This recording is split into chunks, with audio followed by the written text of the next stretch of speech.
இன்னைக்கு தான் நான் துபாயில இருக்க போறதுல கடைசி நாள். அதனால ஒரு பயங்கரமான இடத்துல செஸ் மேட்ச் விளையாடணும் அப்படின்ட்டு கேட்டிருந்தேன். யார்கிட்ட?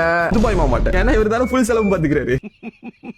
இவரே எங்கேயோ கூப்பிட்டு போனாரு. நான் இந்த ஆளை நம்பி ஃபாலோ பண்ணிட்டு போயிருந்தேன். பார்த்தா போட்டு இந்த நடுவுல காரைக்கால்ல போயிட்டு ஒரு போட்ல உட்காந்து செஸ் மேட்ச் விளையாண்டல, அத மாதிரி சின்ன போட்ல. இந்த போட்ல பெட்ரூம்லாம் இருக்கு. பெட்ல இருந்து மேல பார்த்தா ஒரு அமேசிங் வியூ. அப்படியே வெளில வந்தீங்கன்னா போட்டுக்குள்ள படிலாம் இருக்கு. படியில இருந்து மேல பாத்தீங்கன்னா அங்கிருந்து ஒரு அமேசிங் வியூ. அப்புறம் போட்டுக்கு முன்னாடி போயிட்டு போட்லாம் அரேஞ்ச் பண்ணி வச்சுட்டு உட்கார்ந்துருக்க. சம்பந்தமே இல்லாம 3 பேரு அவங்க அந்த போட்டை மேனேஜ் பண்ணிட்டு இருக்காங்க போல. அவங்க வந்துட்டு பாப்பா தம்பி செஸ் விளையாடலாம் அப்படின்னு கூப்பிட்டு இருந்தாங்க.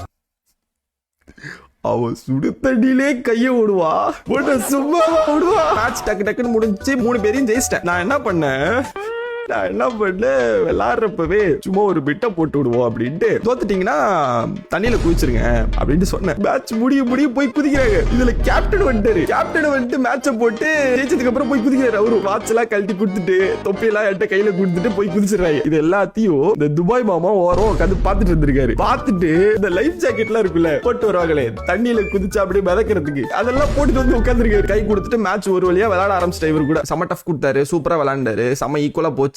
விட்டு கொடுத்துட்டாரு. ஸ்பான்சரா வேற போய் தொலைஞ்சிட்டாரு. அதனாலதான் சொல்லிட்டு இருக்கேன். மேட்ச் முடிஞ்சோடனே இவரும் போய் தண்ணிக்குள்ள